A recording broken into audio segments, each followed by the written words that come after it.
안녕하세요. 럭철TV입니다.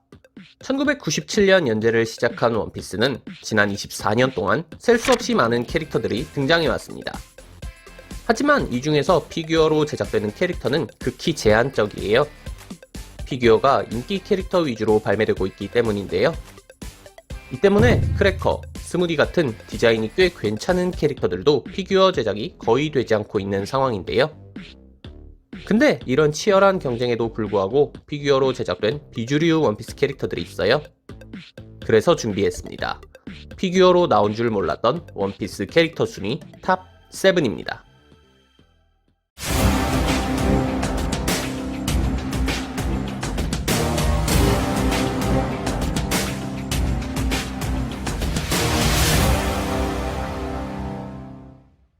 (7위) 시저 클라운. 시저는 인조 악마의 열매를 개발한 매드 사이언티스트 캐릭터예요. 펑크 하자드부터 토트랜드까지 꽤 오랜 시간 등장했음에도 불구하고 그다지 호감 가지 않는 외모와 성격 때문에 인기도 많지 않은데요. 하지만 피규어는 꽤 훌륭한 퀄리티로 발매됐어요. 바로 아츠제로 시저입니다. 월코를 제외하면 거의 유일한 시저 피규어라고 할 수 있는 아츠제로 시저는 많은 수집가들이 숨겨진 명작으로 꼽는 제품이에요. 특히 헤드는 광기가 느껴지는 시저 특유의 표정을 완벽하게 재현했다는 평가를 받고 있습니다. 더불어 가스 열매의 능력을 표현한 가스 이펙트는 은은한 광택으로 훌륭한 퀄리티를 보여주고 있죠.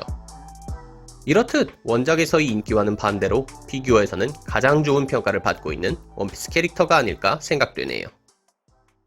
6위 한야발. 한야발은 임펠다운의 부서장으로 등장한 캐릭터입니다. 인기가 많은 캐릭터는 아니에요. 못생긴 얼굴과 볼록 나온 똥배만 보더라도 인기 캐릭터로 분류되기에는 어려워 보이는데요. 그럼에도 불구하고 피규어로 당당히 제작된 캐릭터예요.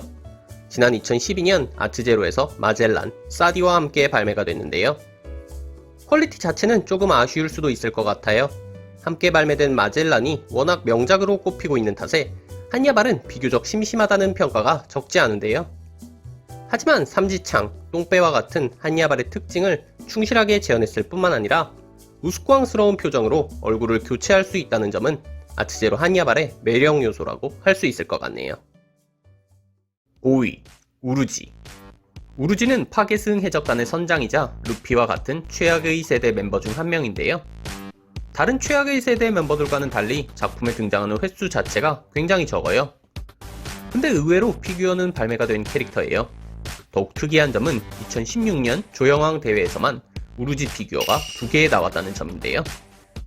2개의 피규어 모두 좋은 평가를 받고 있어요. 먼저 대회에서 3위를 차지한 우루지는 어디서도 본 적 없는 포즈를 취하고 있는데요. 베이스를 짊어진 상식을 파괴하는 포즈로 참신하다는 반응을 이끌어냈습니다. 이와 반대로 야마시타 마나보의 우루지는 명상을 하는 포즈로 우루지 육중한 체격과 무게감을 강조했습니다. 최악의 세대 세트를 맞추기 위해 우루지를 구입해야 한다면 취향에 따라 둘 중에 한 가지를 선택하면 될 것 같네요. 4위 장고.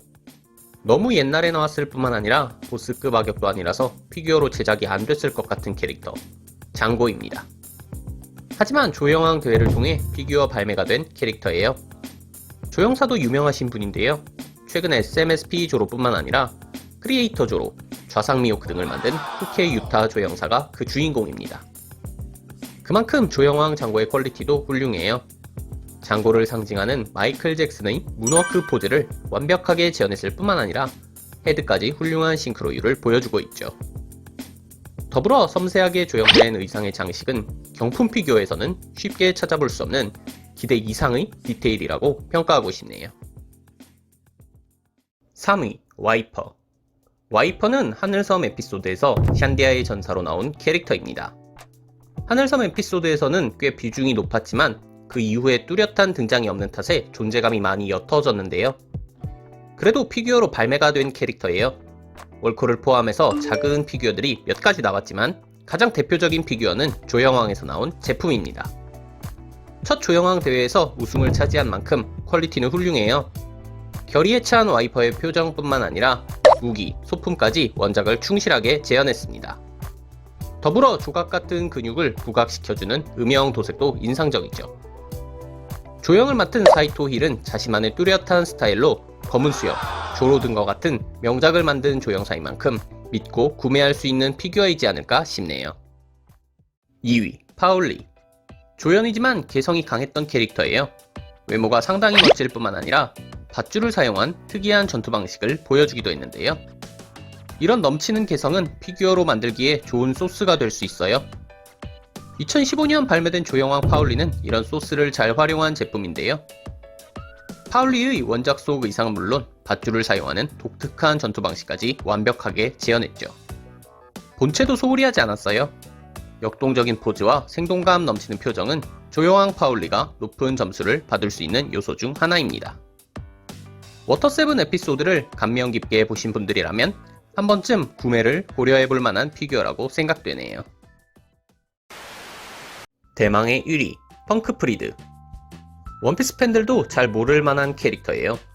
저도 얼마 전에 피규어샵에서 펑크 프리드 피규어를 보고 이런 캐릭터가 있었나? 라고 생각했을 정도인데요. 펑크 프리드는 스펜담이 사용하는 칼입니다. 칼은 칼인데 코끼리 열매의 능력으로 자아가 생긴 칼이죠. 월콜과 그랜드라인 칠드런 딱 두 가지의 피규어만 발매된 캐릭터예요. 이 중에서 그랜드라인 칠드런은 새끼 때 모습으로 발매된 탓에 더욱 낯선 느낌을 주고 있는데요. 그랜드라인 칠드런 스펜담과 세트로 나온 피규어지만 동글동글하고 귀여운 외모는 원피스 캐릭터가 아니라 디즈니 캐릭터처럼 느껴지기까지 하네요. 그래도 원피스 캐릭터들의 어린 시절 모습을 모으고 있다면 콜렉션을 한층 풍성하게 만들어줄 수 있는 피규어가 아닐까 싶습니다. 지금까지 의외로 피규어로 제작된 원피스 캐릭터 순위 탑7을 살펴봤습니다. 비주류 캐릭터들은 오히려 과거에 활발하게 발매됐던 것 같아요. 최근 들어 인기 캐릭터들의 비중이 더 높아진 것 같은 느낌인데요. 피규어 제조사들이 판매량 때문에 인기 피규어 위주로 발매를 하는 것은 어쩔 수 없겠지만 비주류 캐릭터들도 종종 발매를 하면서 수집가들이 식상함을 느끼지 않도록 해줬으면 좋겠네요. 여러분들은 어떤 원피스 캐릭터들의 피규어 발매를 원하시나요? 발매를 원하는 원피스 캐릭터가 있으시다면 댓글로 남겨주세요. 그럼 저는 더 재밌는 순위 영상으로 돌아오겠습니다. 재밌게 보셨다면 구독, 좋아요 부탁드립니다.